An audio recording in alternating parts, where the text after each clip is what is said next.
ng Senado ay sa buong kapuluan. So, mapapakinggan natin mamaya kung ano ba ang nais na hingin ng Pangulong budget, lalo na sa pagtugod natin sa pandemya nito at ilang pang mga programang pang-ekonomiya, hindi lang sa COVID-19. Again, itong recovery plan ang iasahan natin.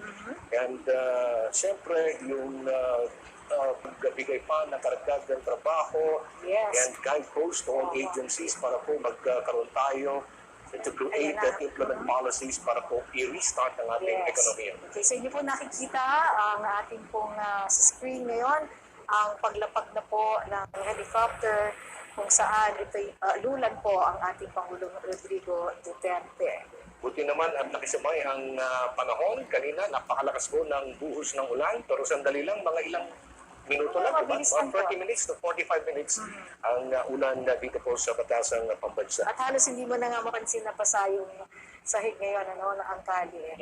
Okay, so maganda po yung weather ngayon. So hopefully hindi naging masyadong malikot, yung paglipad. Anyway, kanina nakita natin dito si Secretary Bernard Puyat ng Department of Tourism, si Secretary Ed Anyo, Secretary Lorenzana, si Secretary Harry Roque, si Secretary Bautista ng DSWD, Secretary Lopez ng DTI, si Secretary Dar ng Department of Agriculture. Nandyan din po si Secretary Duque, Secretary Belio ng DOLE, si Secretary Galvez, gayon din po si Cabsec Nograles, si Executive Secretary Miguel Dea, Secretary Guerrero ng DOJ. ng DOJ, okay.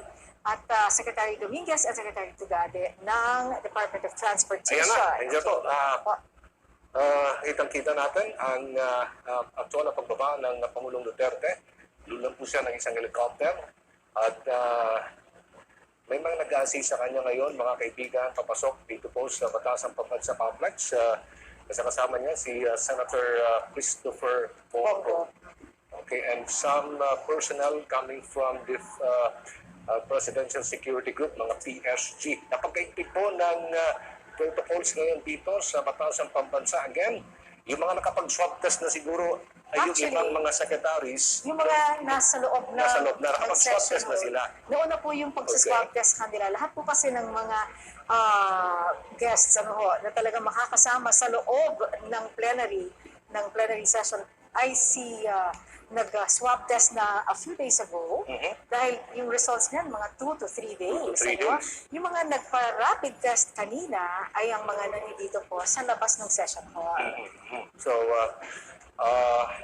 papasok na po ng mismo sa plenary hall ang Pangulong Duterte. Again, hindi po natin susundin yung mga nakagawing tradisyon ng State of the Nation Address dahil napaka-unique ang SONA 2020 because of the pandemic and COVID-19. Yes, and nabanggit nga ito na this is a blended type of SONA rin. To announce the arrival of President Rodrigo.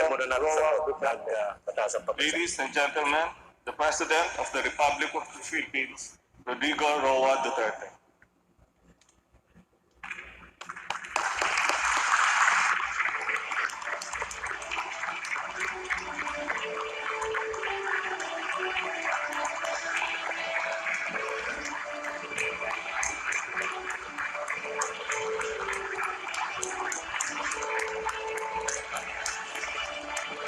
Please rise for the nation's prayer.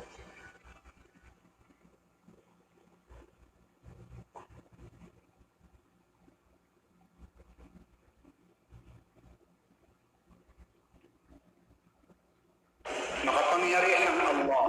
Makapangyarihang Ama. Makapangyarihang Ama. Makapangyarihang Ama, May gawa ng langit at lupa. Bagamat kayo ang lakas sa kasamahan, kayo naman ang aming Diyos na lubusang mga bagay at ang inyong mga kawalan ay walang mali. Buong pagpapakumbaba kaming lumalapit at humihingi ng inyong kapatawaran sa aming mga pagkakasala sa isa't isa, sa aming pagwawalang bahala, sa kalikasan at sa iba pa ninyong mga nilikha. Ilumin ninyo kami ang aming mga karagatan at mga kagubatan, marapatin ng muling maging daliwan ng inyong mga biyaya. sapagkat kayo ay patuloy na namamayani sa lahat, maging sa salot na aming kinatatakutan. Tulungan ninyo kami na mahanap ang lunas sa laganap ng pagdurusa. Mangusap sa bawat puso namin, muling ipadama sa amin ang inyong pag-aadya. Patatagin ninyo ang mga kumakalinga sa mga may sakit, ang mga patuloy na nangangailangan sa amin, tipalaan at pagpalain ang mga tumutulong sa nangangailangan nang sila ay patuloy na tumatalima sa inyong pahiwatig. Itinatalaga namin sa inyong patnubay ang aming Pangulo. Mga namumuno sa pamahalaan at pribadong sektor, Pagbuklurin kami sa pagharap sa mga hamong darating. Nang may pag-asa at katatagan ng pananampalataya. sa dulot ninyong laya at tagumpay. Sapagkat kayo ang aming dakila at kaunang Panginoon, at ang inyong kaharian ay walang hanggan. Pinagkatiwala sa inyo, aming bayan, sa inyong pagmamahal, hinihiling ang aming kaligtasan.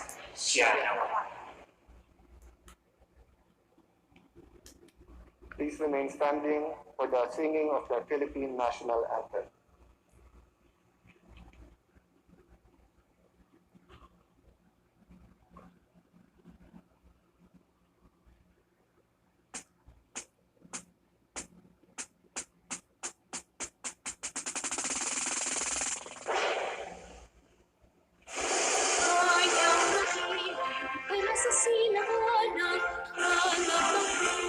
Sa likod mo'y buhay, lupang inirang, tuwing ka nang magiting, sa manduluping, ikaw masisiyang, sa dagat at bundok, sa simoy at sa langit at bundok, may dilarang tula at awit sa pagdaya minamay, ang kisat ng watawat mo'y tagumpay na nagniningning, ang bituin at araw yung kalan, pag may di magdidilim, lupa na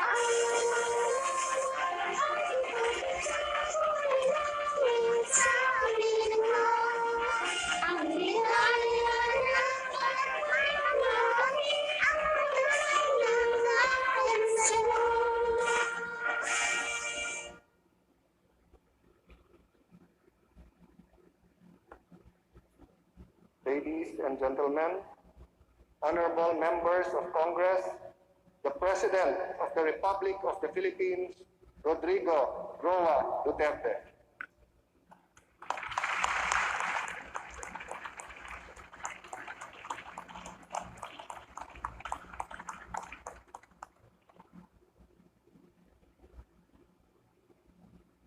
Kindly.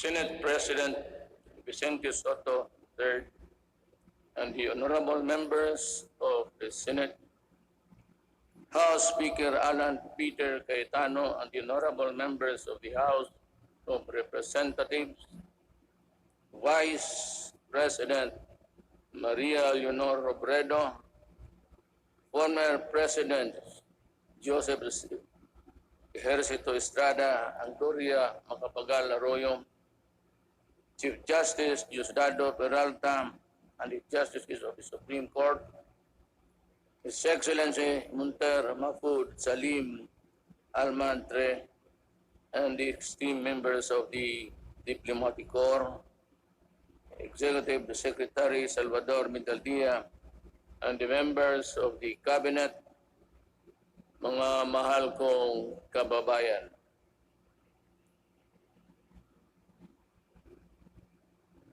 We live in a troubled time. A dream of prosperity for our country was suddenly snapped by a pandemic, virulent virus. No nation was spared. Neither rich nor poor were exempt from the onslaught of this deadly disease.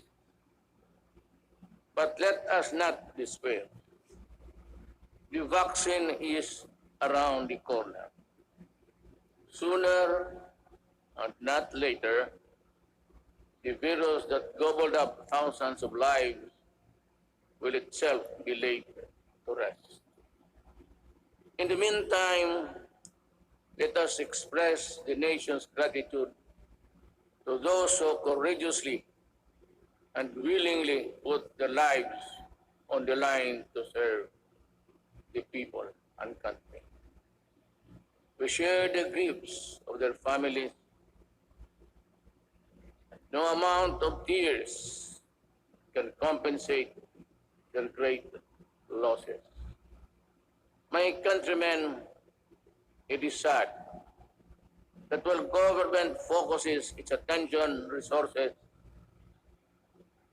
to battle the coronavirus, there are those who take advantage of a preoccupied government.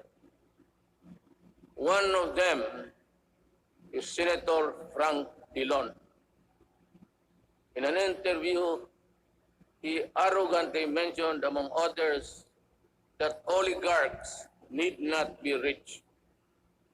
Then he linked the anti-dynasty system with oligarchy, and the topic was my daughter and son. This happened after the Committee of Franchise voted 70-11 to deny the grant of franchise to ABS-CBN. Obviously, he was defending the Lopezes, that they are not oligarchs. Great wealth enable economic elites and corporations to influence public policy to their advantage. Media is a powerful tool in the hands of oligarchs like the Lopezes, who use their media outlets in their battles with political figures. I am a casualty of the Lopezes during the 2016 election.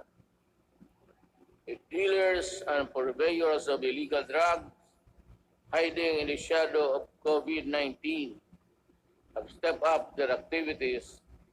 The amount of shabu valued at millions of pesos seized during police operations speak volumes of the enormity and the weight of the problem that we bear.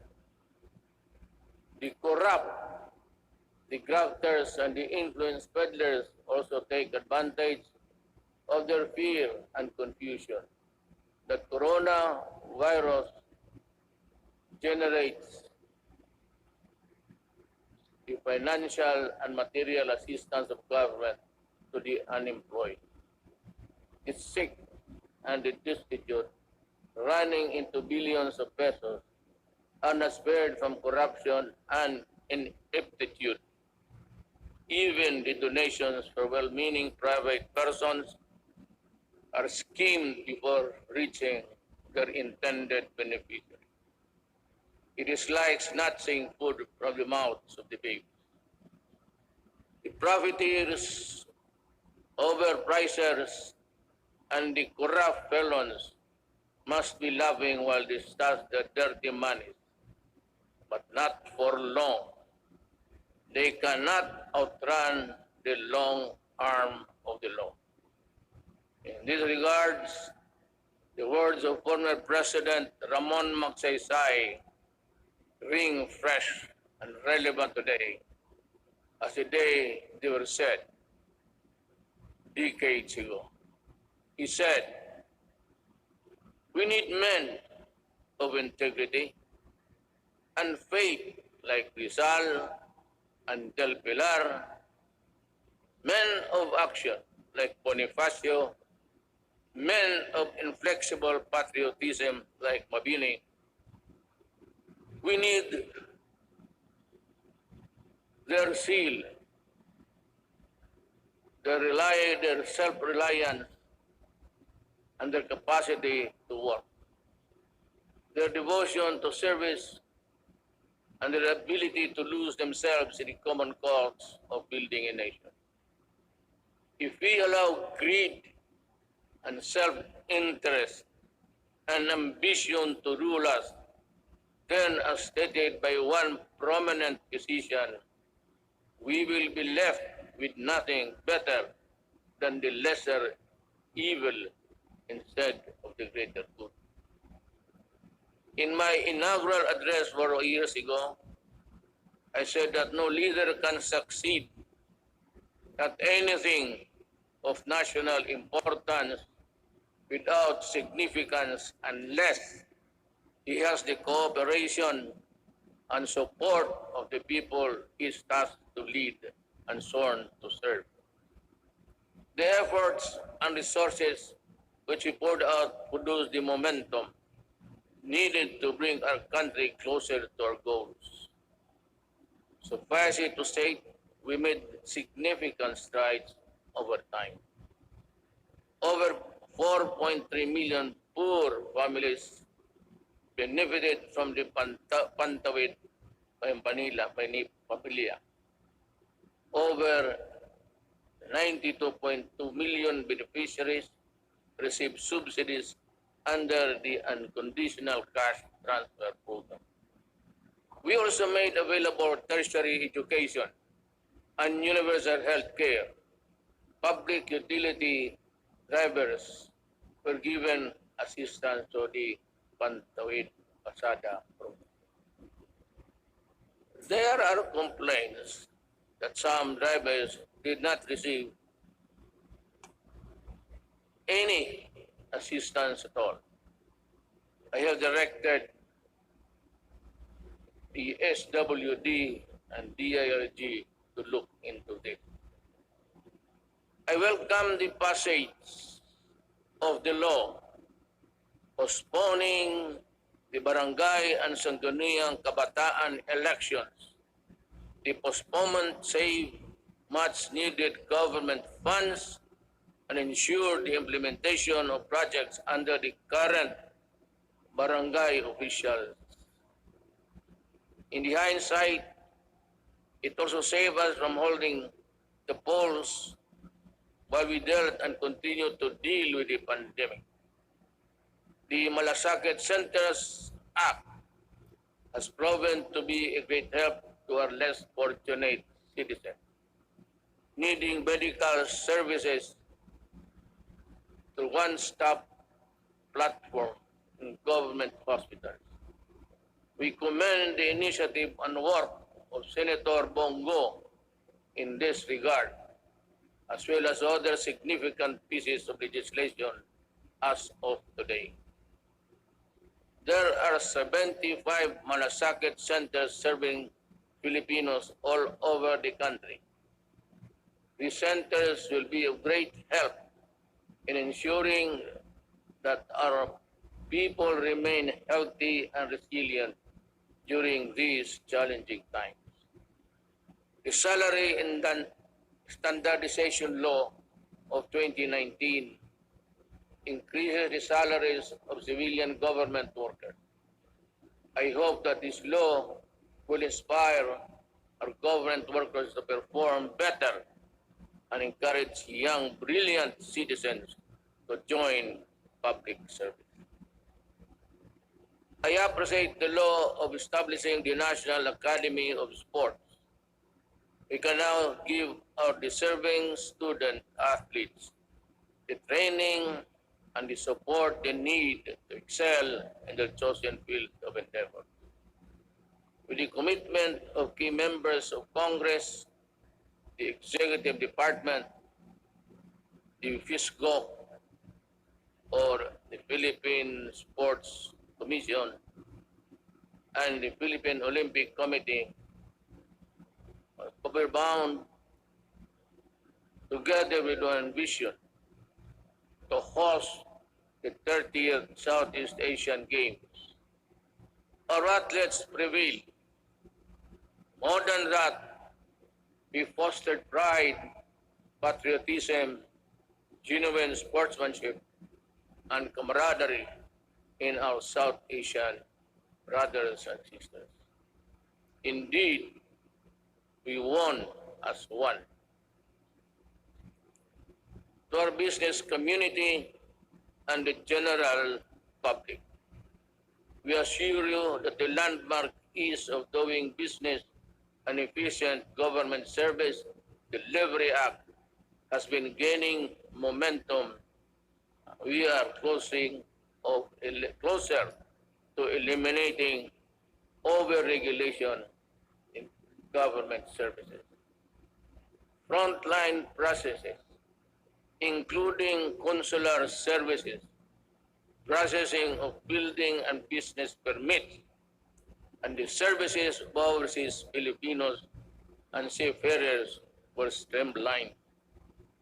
Passports and driver's license validity were lessened to ease the burden of the public. We received a BBB plus credit rating despite ASEAN credit rating downgrades and negative outlook revisions worldwide.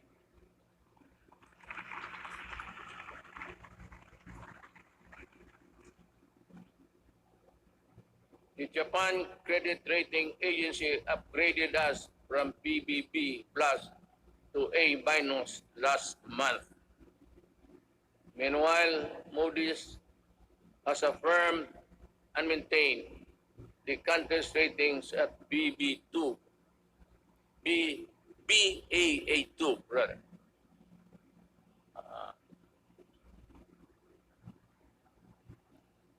Understand? Because with the light I have mine eyesight is not as good. Our fiscal position is strong, our economic fiscal management prudent, and our banking system robust. We are in a better position to weather the crisis caused by COVID-19 global pandemic. We have accomplished significant infrastructure projects under the Build program. I will not dwell lengthily on the nitty-gritty of our infrastructure accomplishments. Now, lest I bore you. Instead, we will release a comprehensive written report of our collective milestones and the details of accomplishments that define us, that perseverance, patience, determination will help us move forward even in the most difficult times. We issued last year Executive Order number 100, establishing the Diversity and Inclusion Program as national program of the government. We want to end discrimination of persons on the basis of age, disability, ethnicities, sexual orientation, and gender identity and expression, and other character traits. My administration always believed that freedom from illegal drugs, terrorism, corruption, and criminality is itself a human right violation. Part of our efforts to uphold human rights is protection of the rights of children and the right against discrimination. Early last year, I signed Executive Order number 92, creating the National Council Against Child Labor. Government efforts to protect the rights of children will be amplified to prevent, reduce, and eliminate any form of child labor. Our achievements along this line will have been extolled by an overwhelming number of fellow member states in the UN Human Rights Council during its recently held 44th session last June. Rest assured that we will not dodge our obligation to fight for human rights. My countrymen, there are lessons to be learned from the coronavirus pandemic. It jolted us to realize that gains made after spending so much planning, effort, cost, and time could diminish considerably and quickly for reasons beyond one's anticipation. That it is much easier to destroy than build. That in a crisis of national proportion that affects every aspect of human life, government needs to have the support and cooperation of the people if it is to succeed in battling the cause of that crisis. That there are people who ask for compassion but show none themselves. That life, after all, is fickle, like the weather.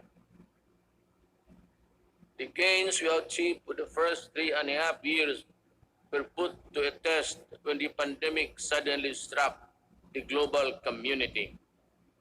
While I am aware that the road towards a comfortable life would all be far easy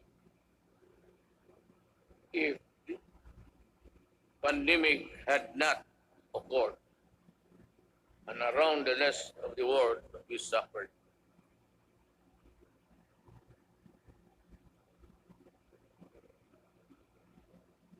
The global scale and socio-economic impact of COVID-19 pandemic has been unprecedented. Yet, in the throes of its global health emergency, we have been able to withstand the headwinds generated by this coronavirus.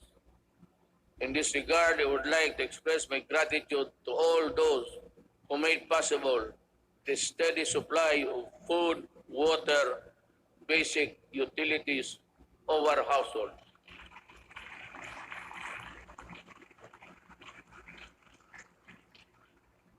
And the provisions of basic social services and financial assistance to our people. Our profound gratitude goes to everyone who helped keep our country's food supply chain running. The valiant soldiers, policemen, and security guards who kept peace and order in our community. The dedicated personnel who kept our essential establishment operational. You showed us kindness and selflessness. You gave us strength. You risked your own lives to serve the greater good in keeping the Filipino spirit of bayanihan. This community and the general public, we assure you that the landmark ease of doing business and efficient government service delivery act has been gaining momentum. We are closer to eliminating over-regulation in government services. Frontline processes, including consular services, processing of building and business permits, and the services of overseas Filipinos and seafarers were streamlined. Passports and driver's license validity were lessened to ease the burden of the public. We received a PPP plus credit rating despite ASEA credit rating downgrades and negative outlook revisions worldwide.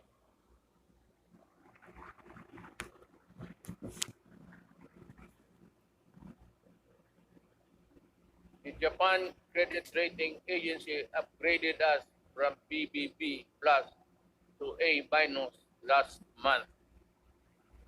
Meanwhile, Moody's has affirmed and maintained the country's ratings at BB2 BAA2, brother.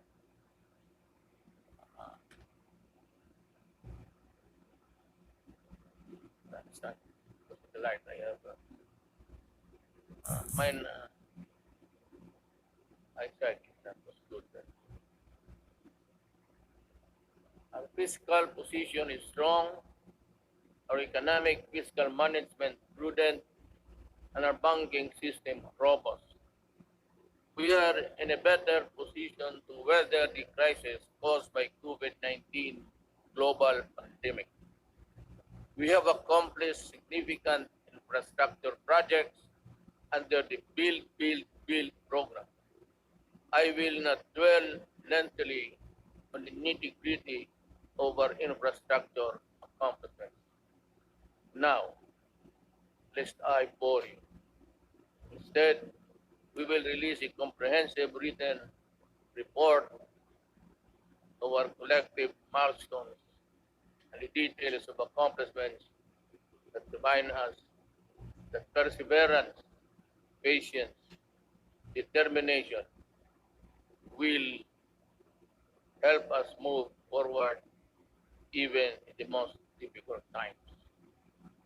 We issued last year Executive Order number 100, establishing the Diversity and Inclusion Program as national program of the government. We want to end discrimination of persons on the basis of age, disability, ethnicities, sexual orientation, and gender identity and expression, and other character traits. My administration always believed that freedom from illegal drugs, terrorism, corruption, and criminality is itself a human right violation.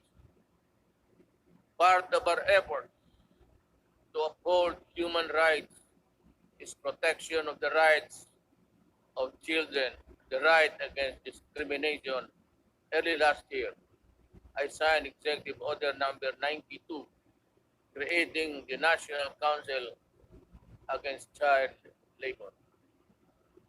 Government efforts to protect the rights of children will be amplified to prevent, reduce, and eliminate any form of child labor. Our achievements along this line who have been extolled by an overwhelming number of fellow member states in the UN Human Rights Council during its recently held 44th session last June. Rest assured that we will not dodge our obligation to fight for human rights. My countrymen, there are lessons to be learned from the coronavirus pandemic. It jolted us to realize that gains made after spending so much planning, effort, cost, and time could diminish considerably and quickly for reasons beyond one's anticipation. That it is much easier to destroy than build. That in a crisis of national proportion that affects every aspect of human life, government needs to have the support and cooperation of the people if it is to succeed in battling the cause of that crisis. That there are people who ask for compassion but show none themselves. That life, after all, is fickle like the weather. The gains we achieved for the first 3.5 years were put to a test when the pandemic suddenly struck the global community. While I am aware that the road toward a comfortable life would all be far easy if pandemic had not occurred and around the rest of the world we suffered.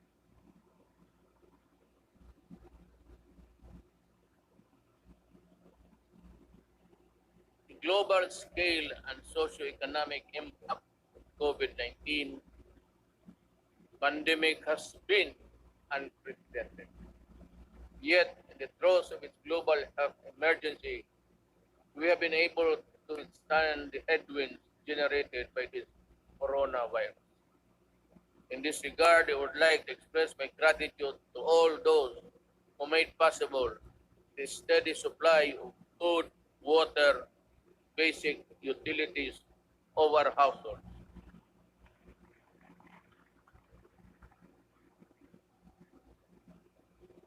And the provisions of basic social services and financial assistance to our people. Our profound gratitude goes to everyone who helped keep our country's food supply chain running. The valiant soldiers, policemen, and security guards who kept peace and order in our community. The dedicated personnel who kept our essential establishments operational. You showed us kindness and selflessness. You gave us strength. You risked your own lives to serve the greater good in keeping the Filipino spirit of bayanihan.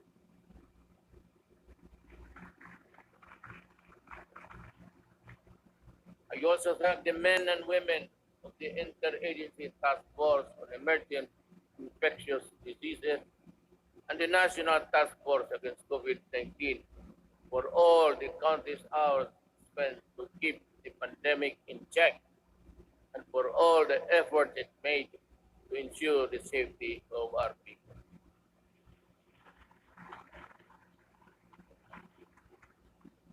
Let me also recognize the efforts of the local government units that stepped up and initiated their own response measures to contain the effects of COVID-19 and its impact to their constituents have been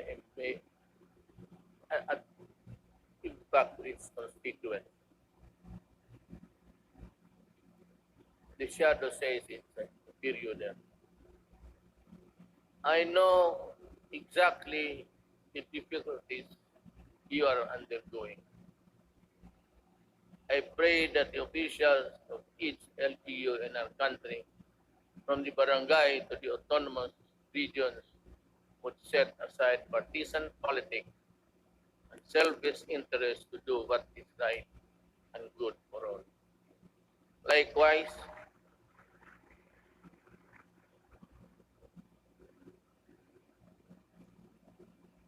I likewise issued Executive Order number 104, which imposed ceilings on retail prices of at least 133 drugs and medicines and directed a continuous review of the retail prices of others. This proved to be providential now that we are facing a pandemic. To everyone who helped us in this time of great need, maraming salamat po.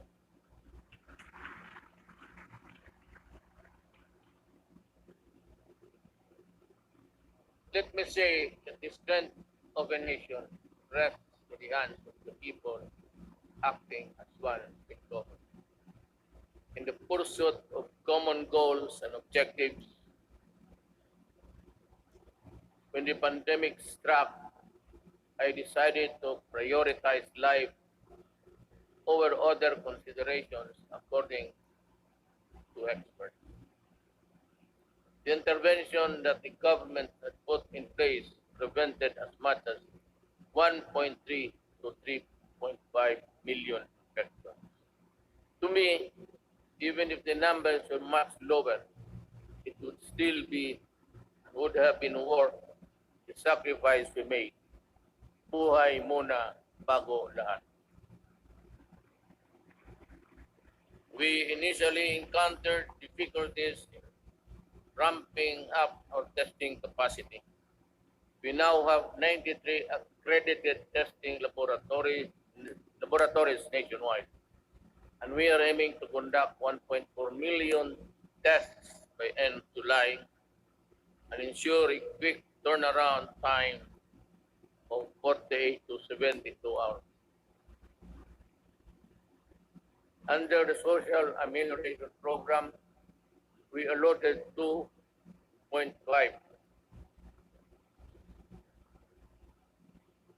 billion to 2.5 billion for poor and low-income households who were affected during this pandemic. To thrive on a no work, no pay arrangement. Admittedly, our implementation of the Social Amelioration Program was not perfect, and some opportunists turned crisis into opportunity. We will catch up with you sooner than you think. We came up with the COVID-19 Adjustment Measures Program, extended financial assistance to over 650,000 affected individuals in the formal sector, 110 OFWs abroad, and almost 83,000 repatriated OFWs were also provided temporary wage employment to displace marginal workers through the DUTERTE project. Our indigent senior citizens were also provided with a stipend for the rest of the semester of the year current year. This health emergency stretched government's resources to its limit. In response to the Office of the President, work closely with Congress for the quick passage of the Bayanihan to Heal as One Act. May I again reiterate my thanks to you, the men and women of Congress, for the effort you invested in passing that law. I hope that it can get some or the same treatment of clarity, purpose, and robustness to support the passage of the Biennial Recover to Act as One, which is Supplement 1 for recovery and response against the impact of COVID-19 pandemic. We must facilitate the country's economic recovery. I call on Congress to fast-track the passage of the proposed measure, such as the Corporate Recovery and Tax Incentives Enterprises or CREATE Act. This immediately cuts the corporate income levy from the current 30 to 25% and give government flexibility to grant a combination of fiscal and non-fiscal incentives, among others. Financial institutions strategic transfer, but first up will set up mechanisms allowing banks and other financial institutions to dispose of and transfer non-performing assets and loans to asset management companies, similar to the special purpose vehicle. Our economic monitors have seen infrastructure investment as an effective tool to help spur high growth, attract investments, create jobs, and achieve financial inclusion for all Filipinos. The DBP has resumed the construction of the North Luzon Expressway Harbor Link, the NLEX connector, the Cavite-Laguna Expressway, the Metro Manila Skyway Stage 3, the R1 Bridge Project, Tarlac Pangasinan La Union Expressway Project and the Subic Freeport Expressway Project, to name a few. To realize the maximum benefit from the country's investment, the infrastructure projects under the Build program, which are labor and capital intensive, are not mere springboard to the country's swift recovery pandemic. They are economic benefits,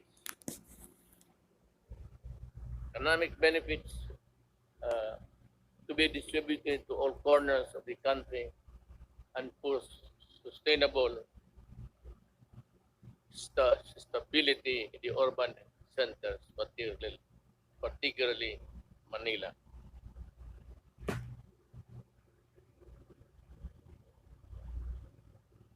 The TESCA launched online mode of livelihood and skills training.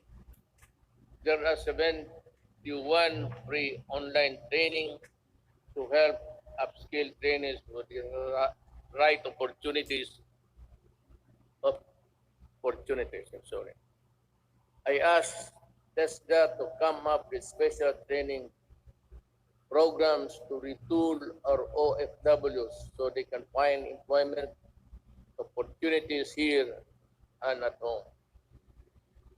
I am also calling on the CHED for scholarship programs for the qualified dependents of our OFW. I direct the Department of Agriculture and DTI to come up with the agribusiness and entrepreneurship projects to help displaced OFWs rebuild their livelihood.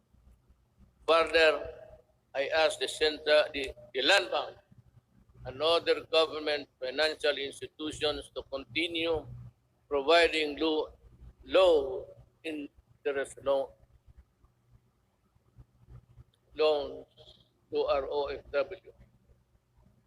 Sa mga kababayan ko na naghihirap sa ibang bansa, nandito na ang inyong gobyerno para matulungan kayo at inyong mga pamilya, lalo na sa panahong ito.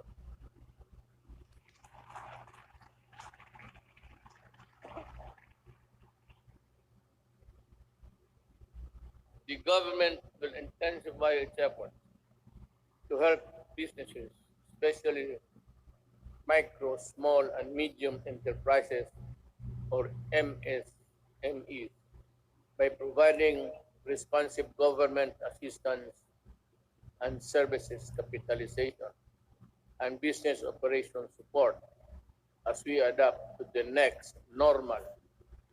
Nananawagan po ako sa ating mga lessons. Nananawagan po ako sa ating mga lessors. Malasakit at bayanihan po ang sana ang pairalin natin ngayon.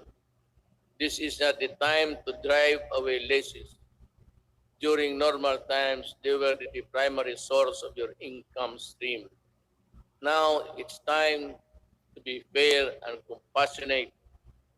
Come up with an amenable arrangement with your tenants. Huwag po natin silang pagkabuyan, tanggalin ang tubig, kuryente at tubong. Commercial establishments are requested to give grace periods to allow deferment of payments, especially for MSMEs that were forced to close down during the quarantine period. Let us help them recover.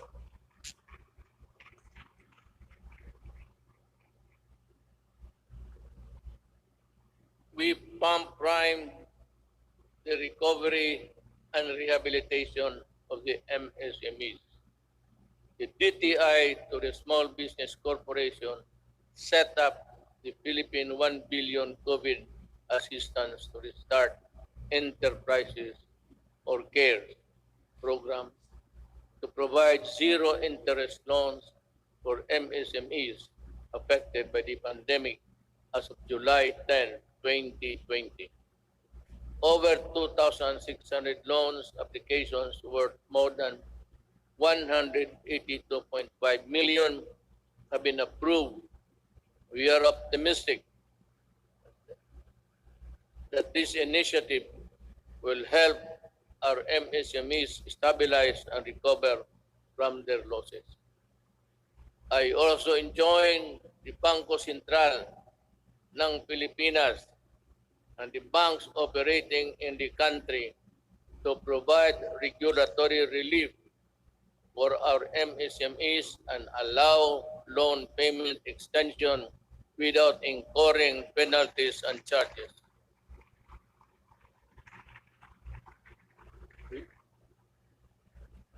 We need your help to prevent the collapse of companies saddled with accumulated amortization and payables caused by closure of their businesses at the height of the state quarantine periods. As we embark on this effort towards inclusive recovery, we should acknowledge that all forms of government support will go to naught if the new MSMEs do not thrive because of lack of consumer support. Ito ang panahon para suportahan natin ang ating mga kababayan na nagnegosyo at gumawa ng mga produktong sariling atin. In the same manner, in tourism and recreation industries, which are among the hardest hit by the pandemic, count on our full support while we slowly try to put the fun back in your local travels. The national government agencies and LGUs must harmonize their policies to boost tourism, ensuring everyone's well-being.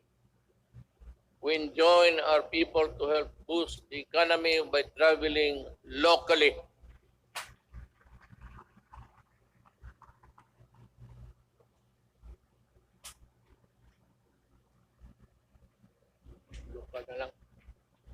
Once the necessary systems are in place. The DUST offers its enterprise technology upgrading program to enable businesses to access training that will help them transition to online and contactless operation. Now more than ever, we need to protect our consumers. I direct the Department of Trade and Industry to ensure the empowerment of Filipinos on consumer rights and coordinate strategies between public and private organizations in building a fair, safe, resilient, and sustainable economy.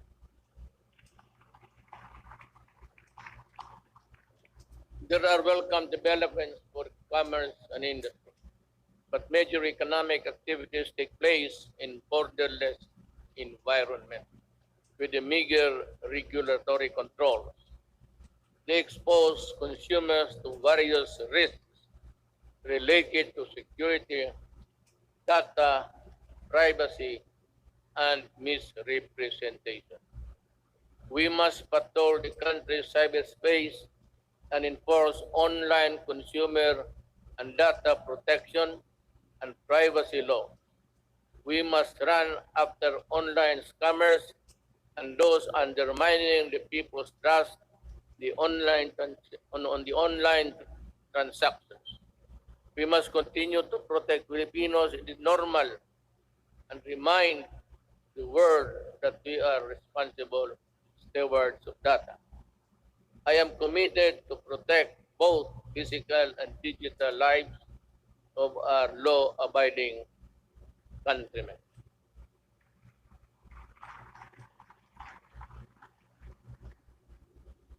The national government shall lead the way in our transition to online systems I reiterate my call for all government instrumentalities to implement systems that shall make physical queuing a thing of the past. Panahon na para mawala na ang pila, para mapagsilbihan ang gobyerno ng walang kahirapan para sa tao. The DILG, DBM, and the ARTA, along with all agencies and instrumentalities of government, are hereby directed to make full possible services available online. We need to adjust and adapt a paperless type of business and work performance. We need e-governance. E-governance are people with the services they need and the comfort of their homes and the workplaces. It will enable us bureaucracy to better transition into the new normal and cut red and minimize red tape. Until the COVID-19 vaccine is available, I will not allow the traditional face-to-face teaching or learning unless the risk of exposure to the sickness are eliminated. I cannot and will not put to rest the health and lives of our students and teachers. Yung about 2 weeks ago, I seem to have said that I would allow the face-to-face classes to resume. We were talking actually of January, because my thinking is that by September, we would have the vaccine. How to get it from the producer or from other governments is really something which we have to deal with, because everyone, it's a global need, and everyone will go for it. But let me just mention it in passing that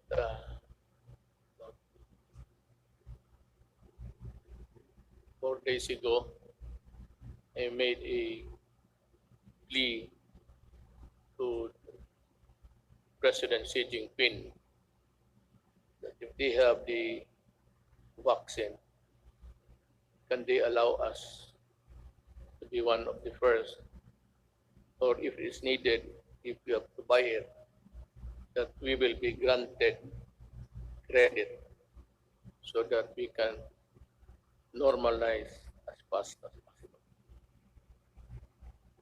Life that is lost is lost forever. Courses that are not substantial can be supplemented. Education that is delayed can be recovered.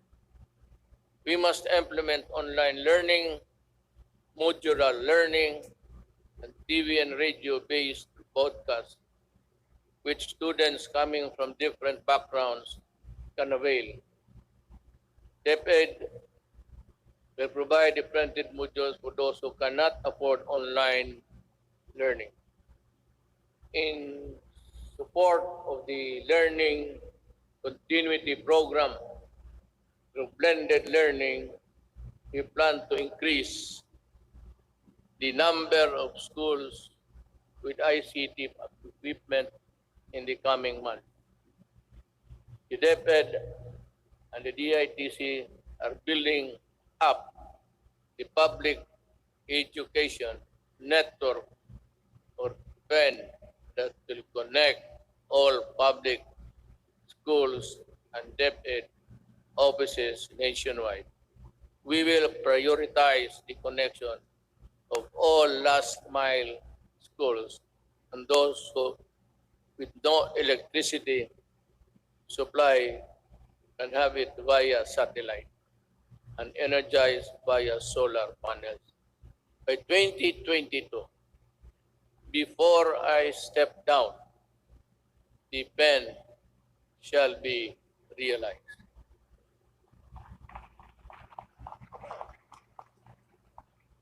I'm referring to the program. I will do it. TV frequencies reverted back to government for whatever cause or reason shall not be used exclusively to the exclusion of other persons or other dummies to cope up with the demand of the next door. This will be used to provide uninterrupted quality education to our children and our shift to e-learning. I am directing Secretary Guevara, Secretary De La Peña, and Secretary Onasan in collaboration with Secretary Briones and Secretary Abisado, together with Secretary Dominguez, to come up with an integrated program and implementation mechanism to ensure that these TV frequencies are fully utilized by government to the facilities of the PTV4 for the utmost benefit of the Filipino people.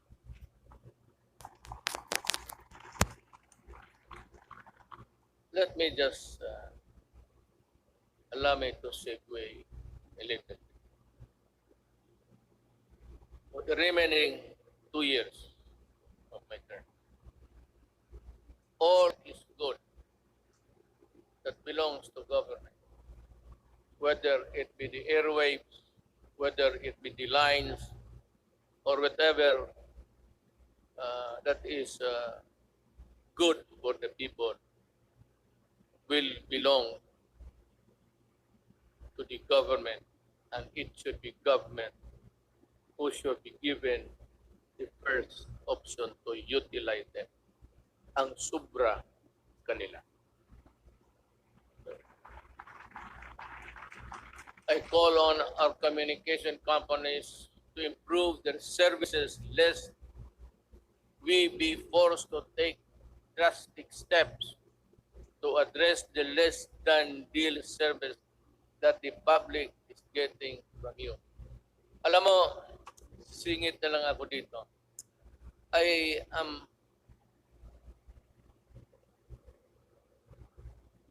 sometimes your government picture to be weak and incompetent because we cannot really force our mandate. Alam mo itong nagbibigay ng mga public services, you better improve. Huwag naman ninyo kaming pahintayin 10 taon bago kami makakamit ng mga services that the other countries are enjoying. If it's just a question of added capitalization or the infusion of money, go and look for it. Maghanap kayo, because if you are not ready to improve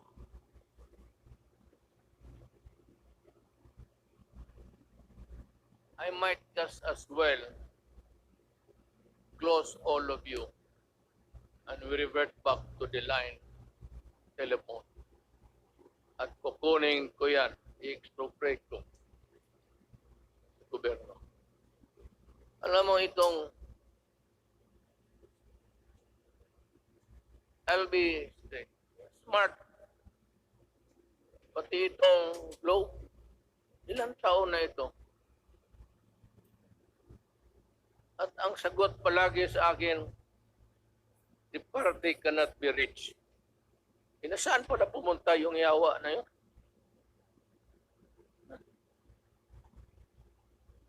Kung gano'n lang naman ibigay niyo sa amin, we are a republic, a sovereign country. Bear that in mind. because the patience of the Filipino people is reaching its limit. At I will be the one to articulate the anger of the Filipino people. And you might not want what I intend to do with you. Kindly improve the services before December.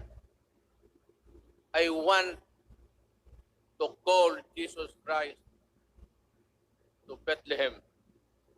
Better have that line cleared.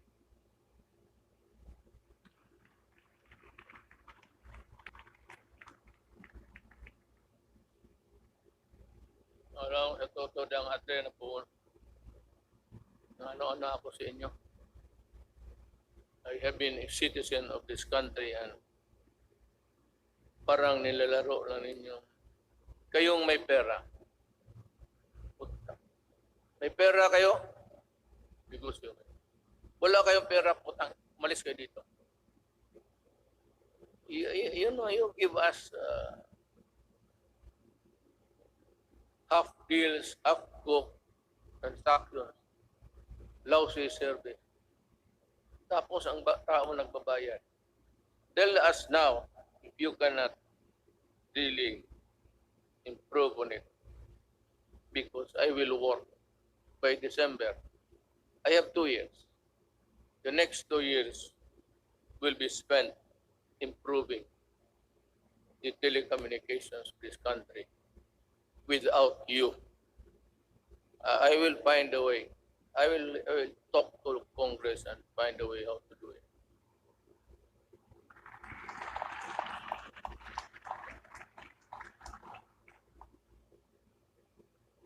Last year, I said that distributing economic business activities is imperative to our country's sustained and equitable growth.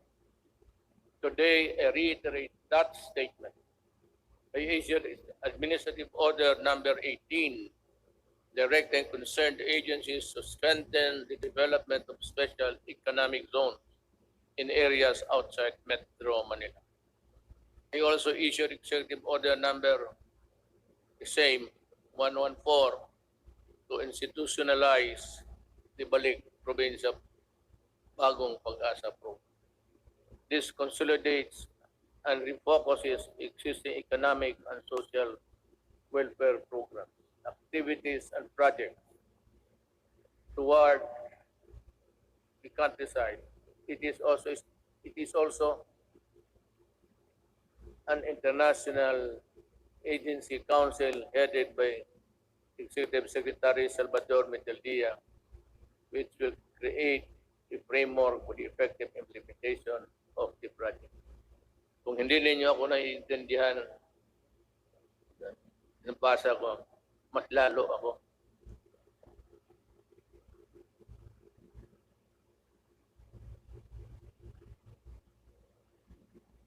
In 2021, we aim to increase access to healthcare services by continuously hiring and deploying more than 20,000 health professionals. This will augment health workforce in LGUs, particularly in isolated and disadvantaged areas.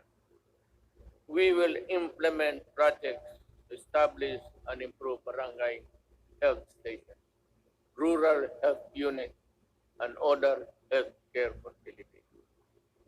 And we will need to address internal security. We are pursuing a whole of the nation approach to bring peace and order, development in the countryside. We need to provide intervention and implement the barangay development program. This will provide cleared and threatened communities. This refers to a program where the armed forces would play a vital role in the one nation approach. This is what it meant by it. and that every agency of the government, including the armed forces of the Philippines, should participate. And I am aware of the skirmishes and the assassination of our soldiers. And I said, correct this so that we can proceed with the barangay implementation as fast as possible. We have made significant strides in the past 4 years, but we need the support of local government leaders. We need your help to implement the barangay development program. Certain sectors expressed concern when I declared martial law in Mindanao and its extension 3 times. But 2019 ended without my office requesting any further extension. Martial law in Mindanao ended without abuses by the civilian sector, by the police, by the military. And ended because this time I know that they know how to love the country. I thank Congress for the support to this administration program. Congress has been very productive, but much more remains to be done. You know, actually, my speech, if you followed it carefully, it's all a plea of Congress to do this, to do that, to make a law or craft a whatever. And this one, I strongly urge Congress to pass a law establishing the Department of Overseas Filipinos, solely on addressing the concerns of Filipinos abroad and their families. I reiterate this swift passage for that before this. Kawawa kasi itong ating mga overseas. If it's only an office there in the Labor Department, they are overworked or for whatever reason, their needs, their pleas are not really attended to with dispatch and with care. OFW, pati itong ano ngayon, ito yung sinabi ko kanina, I will go for it. We will need it to help them. I reiterate the swift passage of a law reviving the death penalty by lethal injection for crimes specified under the Comprehensive Dangerous Act of 2002. I did not hear so much clapping, so I presume that they are not interested. Wala kang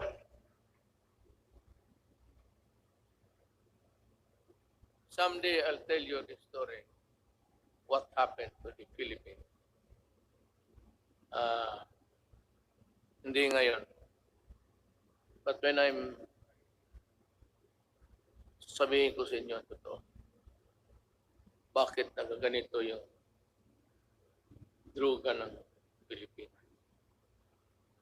Why the drug syndicates continue to operate just like the countries of Colombia, Mexico, and it is being played inside the national network. Para tayong talagang binababoy tayo. Sabihin ko sa'yo. But this is not a time for storytelling. SONA kasi ito. So, dito na.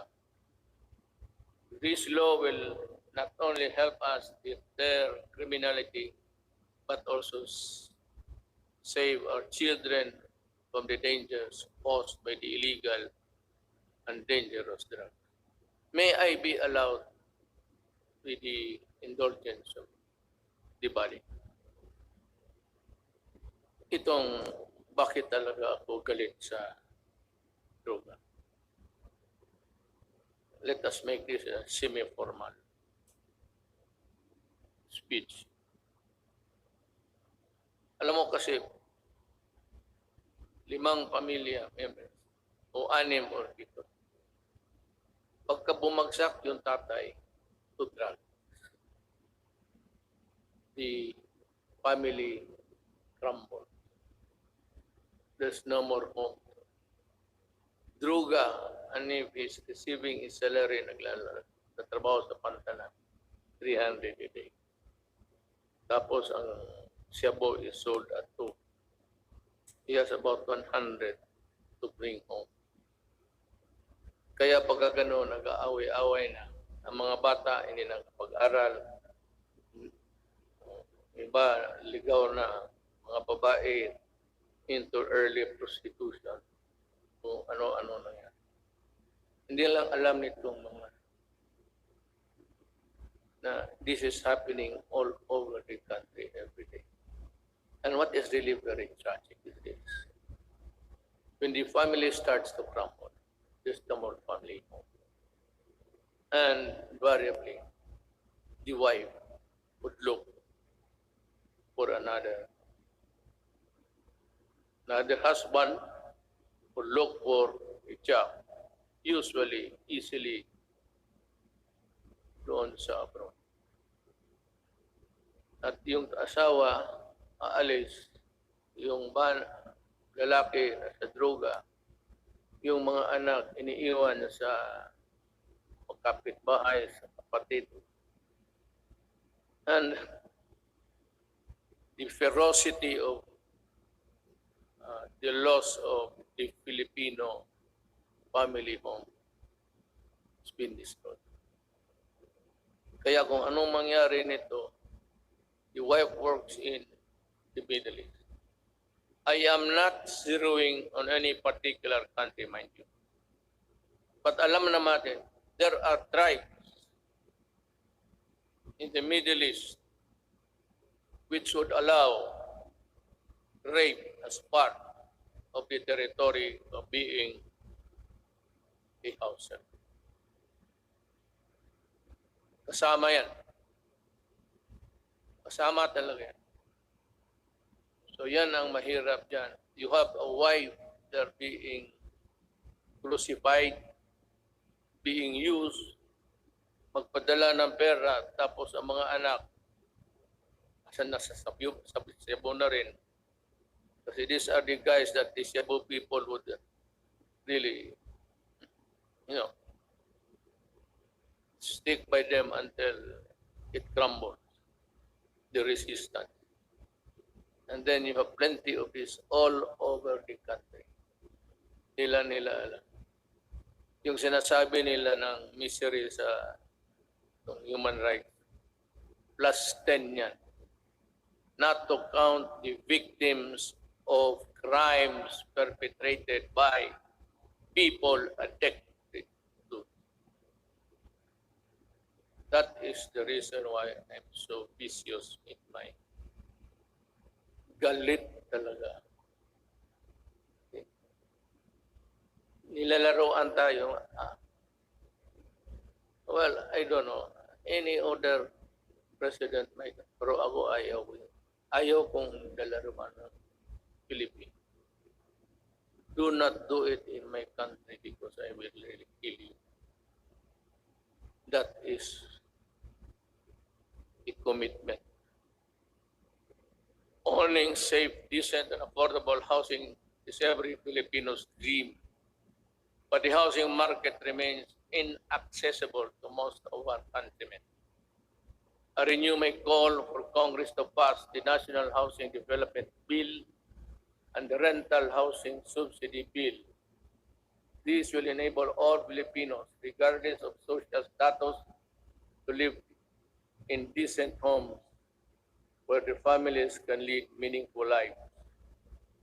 I also call on Congress to amend Republic Act number 10912 for the Continuing Professional Development Act of 2016. This time of great pandemic and forthcoming reconstruction requiring professionals to undergo seminars is burdensome and not realistic. This must end. Ito pang isa. May mga profession. Singit ko na lang lahat. To tell this is to inform the nation. May mga profession na they would require, I think it is nicer, they would require them to come to Manila to retrain and for another round of expenses. Itong mga seminar na ito, dapat mahinto. I don't know in other provinces, but during my time sa barangay expeditions ng mga opisyal, hininto ko rin yan. And which reminds me, I will act on this also due time. We hail our health professionals as heroes. Now is the time to pass the Advanced Nursing Nursing Education Act and the law instituting the Medical Reserve Corps. COVID-19 will not only be the last pandemic. We need to create National Disease Prevention Management Authority to better respond to future outbreaks. We count on Congress to full support. You can just let it remain for a while in the Department of Health kung wala pang pera, but you have to expand the services. It would also entail a little bit of money, but not really as much as expensive when you set up a department. In the long term, we are looking into the creation of the National Disease Prevention and Management Authority to better prepare for the pandemic, protect lives, and allow development to proceed even in the worst of times. We are counting on the full support of Congress for this critical, important endeavor.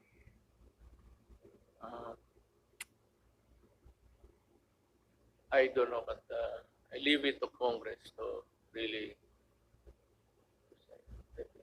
It's another department. There seems it could be a multi-layer, redundant thing between the health and the proposed department.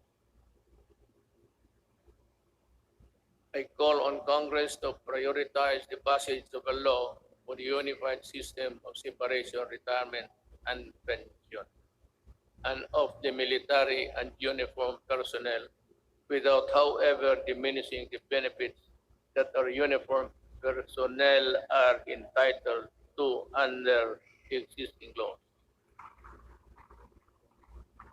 There is a need to adjust the pension system, which will be applicable only to the newly hired uniformed personnel, so as not to cause a ballooning effect against the budget of the military in the years to come, and yet maintain the pension benefits those already in service under the present law.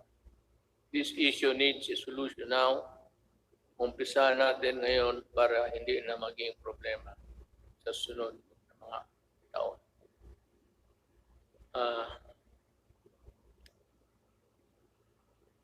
I want to,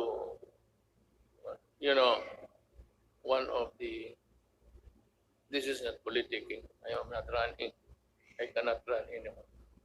Yung dinoble ko yung sweldo ng police pati army. It was really a clarion call para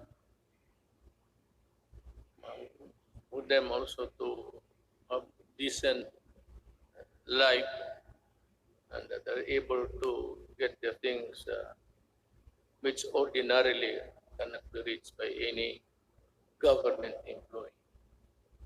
Ang akin doon is yung corruption.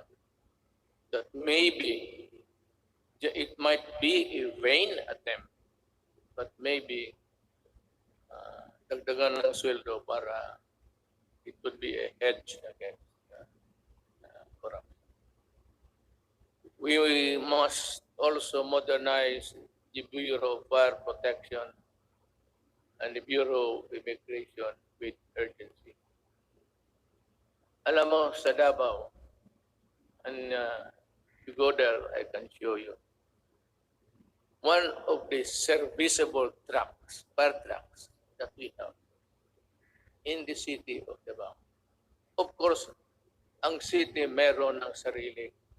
Aside from the Bureau of Fire, which is really not. Meron yung Bureau of Fire, would you believe it, serviceable still. Ang pangalan ng truck is Judy Baker. Ang katawan, ang talagang matatag ang katawan.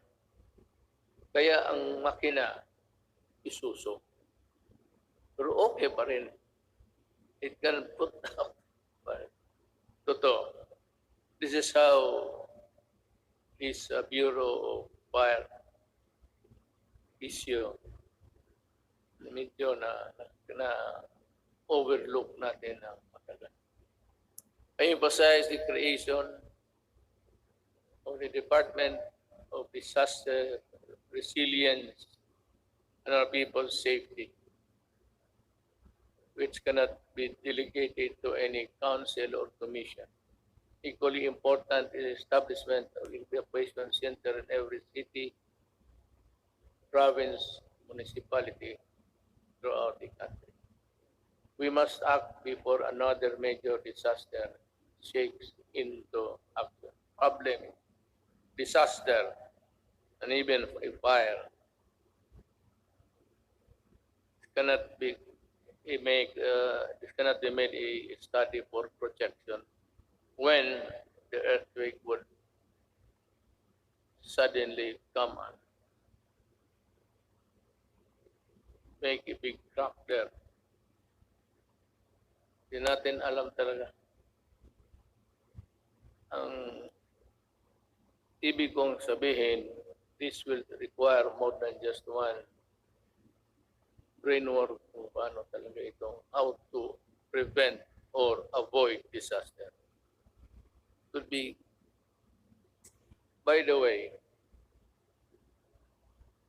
just before starting, I was tempted to say it, pero baka magtindigan kayo. It will be all right for me if Bongo will just say, wala akong problema.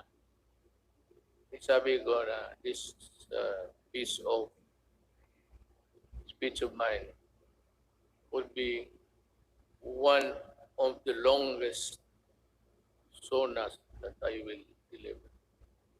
Nakita ko yung page pagbigay sa akin. Yung ibang input akin. Pati yung iba lahat. Ang nangyari po, binalik ko sa kanila. Make it short. Pagbalik sa akin, mas makapal na. Nandyan na ngayon. Ito na ngayon. The responsible extraction and equitable distribution of natural resources remain among my non-negotiables. I reiterate the need for the passage of the National Land Use Act, which has been pending for decades. Pakisilip lang ho ninyo. For the rest of my term, I hope to see concerted efforts in protecting the environment. the rehabilitation of Boracay Island showcased our resolve to safeguard the environment.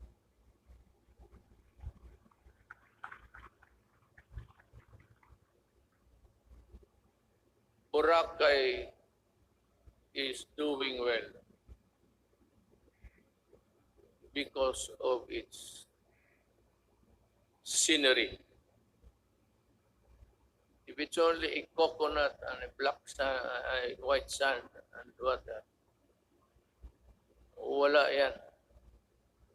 Pero you add the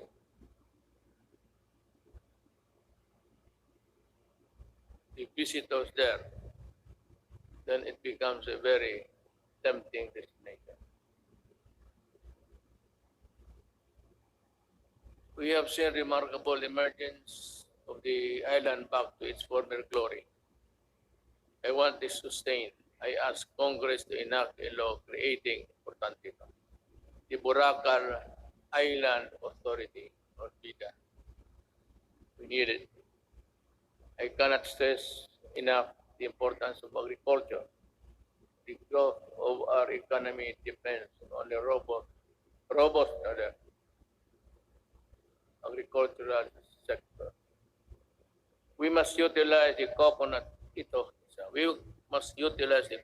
levy for the welfare of our coconut farmers and the development of our coconut industry.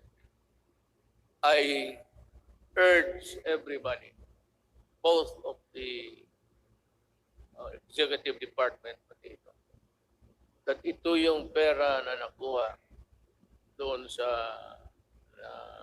sequester. And itong perang malaking ito, gagamitin ito for the welfare of the farmers. The problem is, we can no longer trace who are the farmers.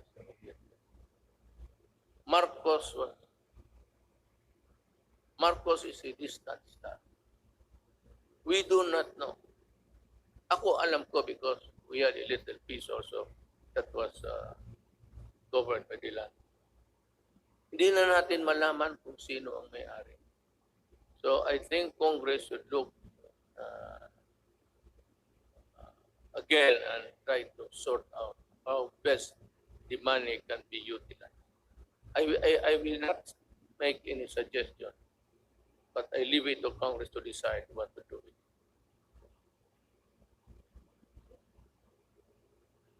I once again urge both houses of Congress to pass a version of the bill establishing the Coconut Farmers Trust Fund. Tulungan natin ang ating mga magsasaka pagka hindi mawawala yung pera, bilyon yan. Diyos ko po. Well, anyway, we have learned so many lessons along the way. I am also requesting Congress to pass the Rural, Agricultural, and Fisheries Development Financing System. We aim to provide adequate, accessible, and affordable food for every Filipino through the Plant program. After the build, I think this is easier to achieve. Few good men, few good regional directors, and dedicated workers down below could make this thing a success. Mas madali ito kaysa build. Ito plan lang. It is more of how you try to convince the farmers to cooperate government for their benefit. This 66 billion agricultural stimulus package will help the agricultural and fisheries sector recover. I hope so. We need to build trust and confidence in online transactions, stronger protection on online consumers, and enabling measures for online business needed to the enactment of an Internet Transaction Act. This is very good. I thus direct the Department of Trade and Industry and other relevant agencies to work closely with Congress, ensuring that the provisions of the proposed bill are responsive to the needs of the consumers while promoting the growth of e-commerce in the country.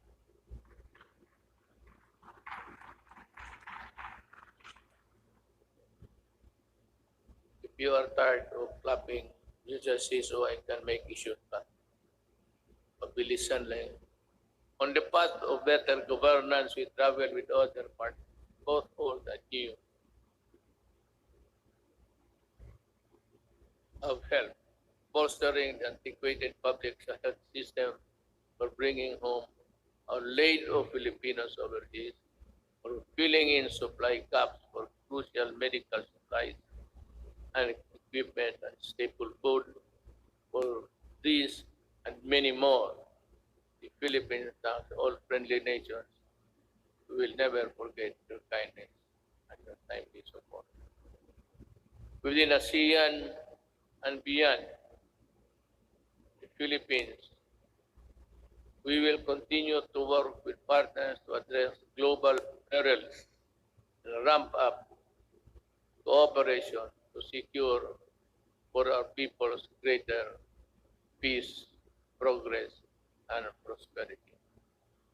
The Filipino nation claims its rightful place in a community of sovereign states. Thus, we will continue to pursue an independent foreign policy. Let me be very clear about it. May I cut my prepared speech? Alam mo, I read little over 3 weeks or last month na the Americans intends to go back to Subic. I'll just put on record my thoughts. I have nothing against America. I have nothing against China. But if you put bases here, you double the spectacle of a most destructive, just like Manila during the Second World War, during the retaking of this city, one of the most devastated cities in the world. Kaya maglagay-lagay ka ng base at this time. This will ensure if war breaks out, because there would be atomic arsenals brought in. This will ensure the extinction of the Filipinos.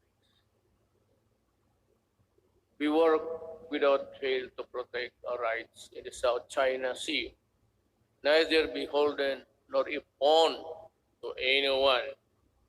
We broaden the boundaries of Philippine diplomacy. We build productive ties with everyone willing to engage us on the basis of equality and mutual respect. And we redefined our relationships with our most important partners, placing the country in a far better position to advance our interests in an evolving regional order and emerging global problems. Now,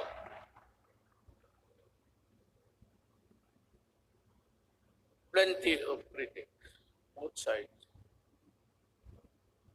claim about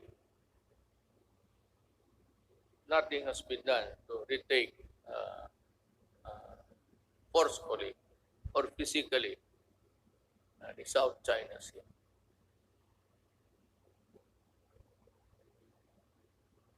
Alam mo,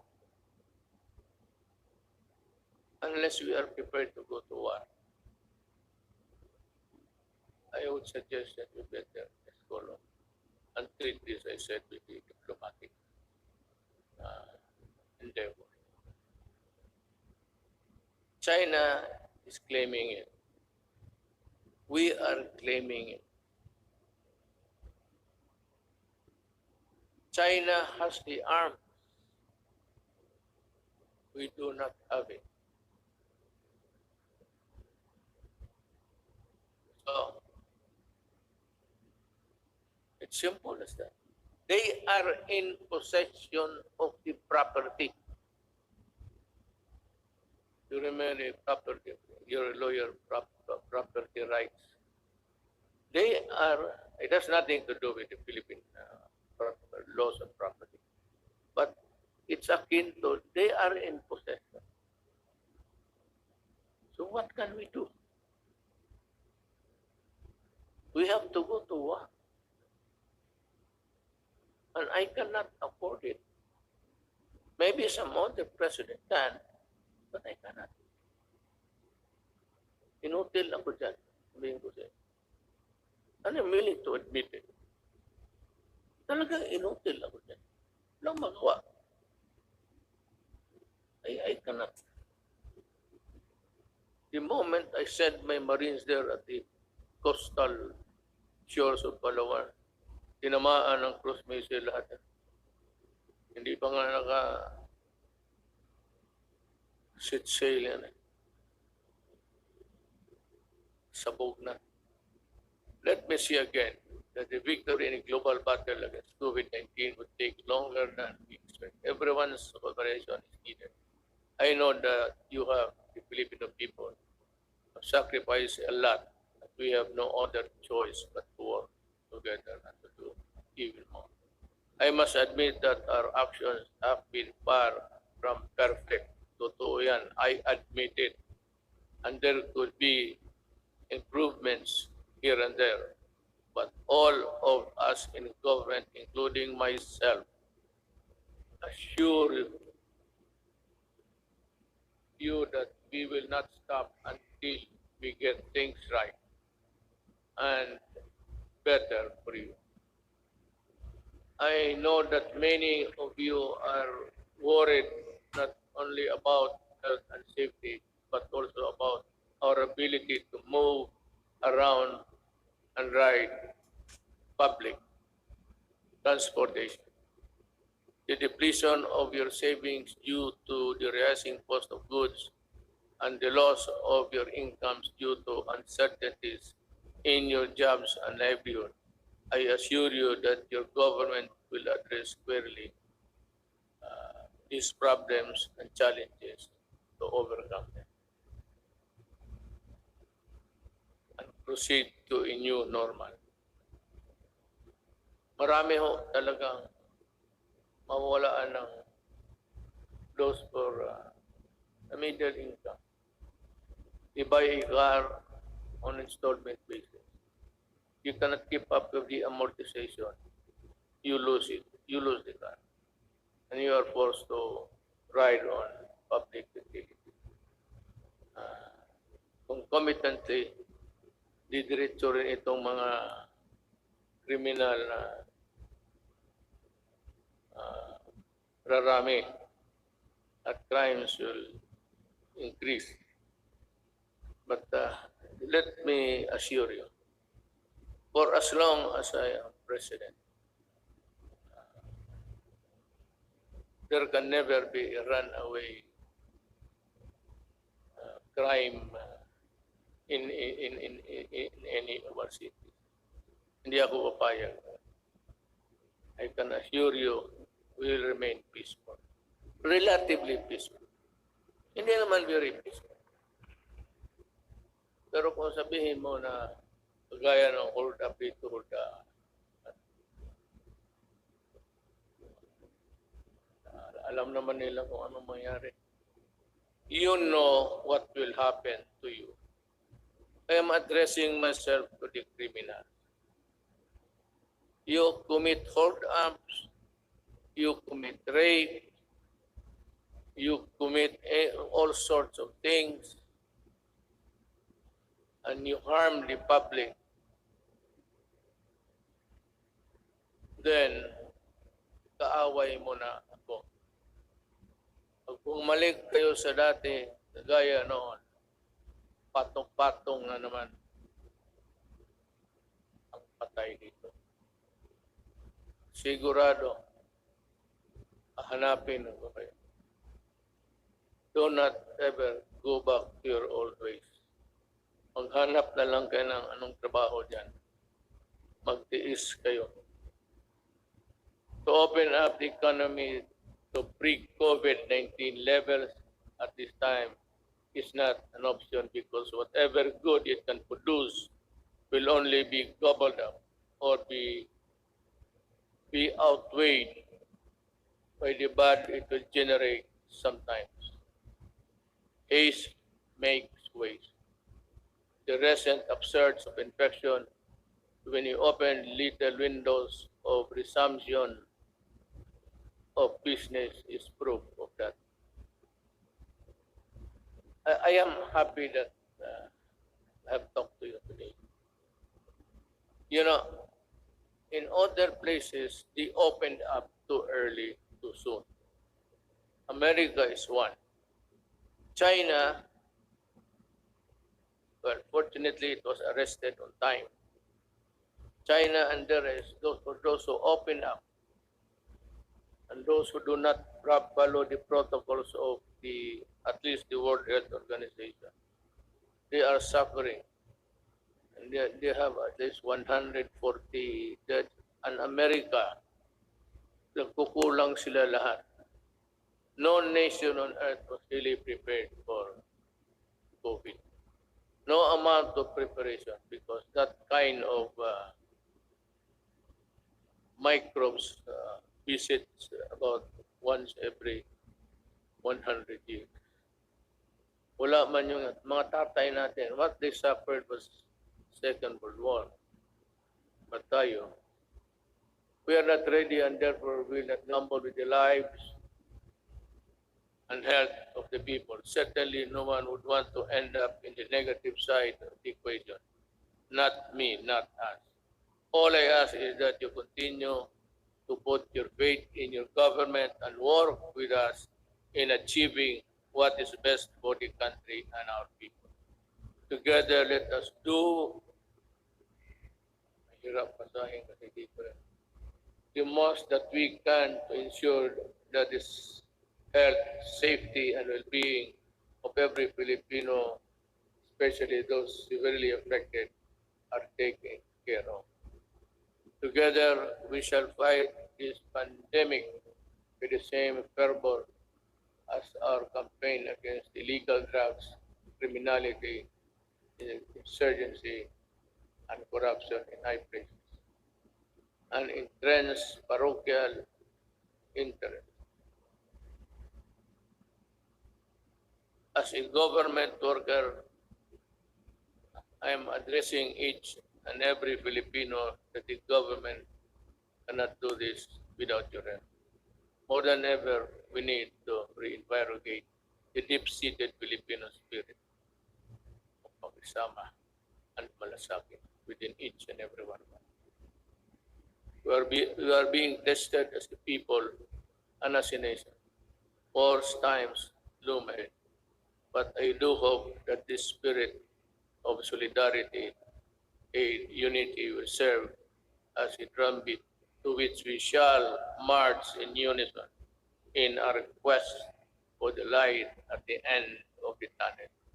I appeal to each and every Filipino, let us take care of one another. Ito ang panahon para magtulungan, hindi panahon para maglamanan,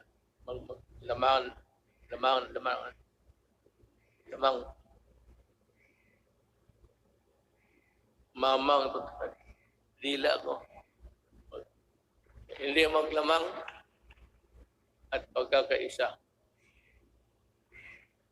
My faith in the Filipino innate patience, resilience, and determination to bounce back is unwavering. Let us share our blessings with those who have little and those who have none.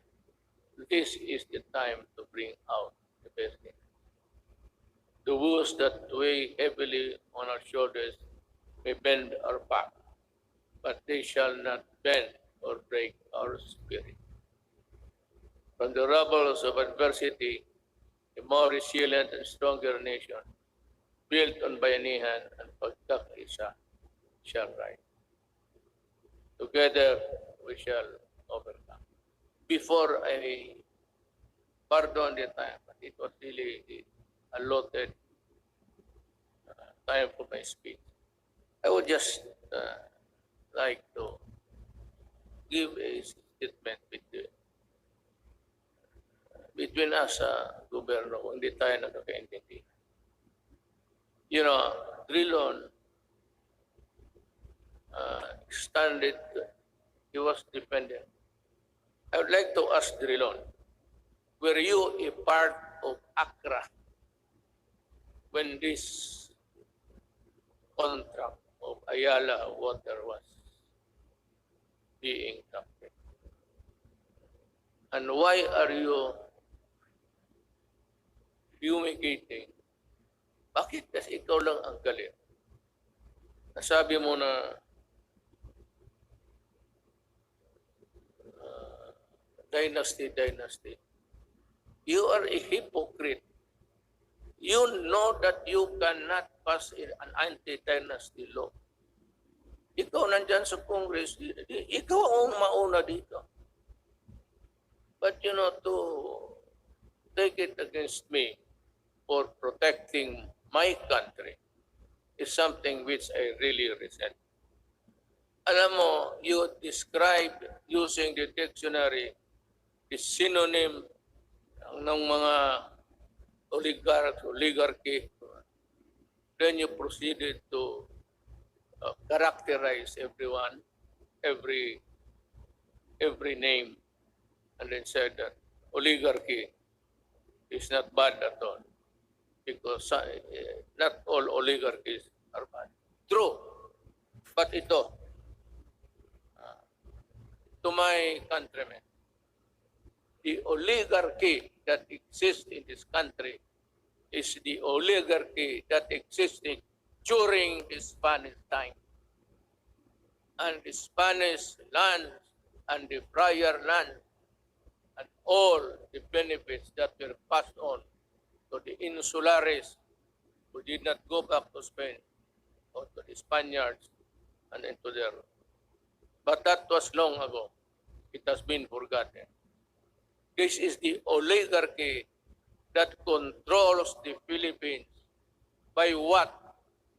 By taking control of the water and the electricity and power. Yan ang oligarchy mo, Drilon.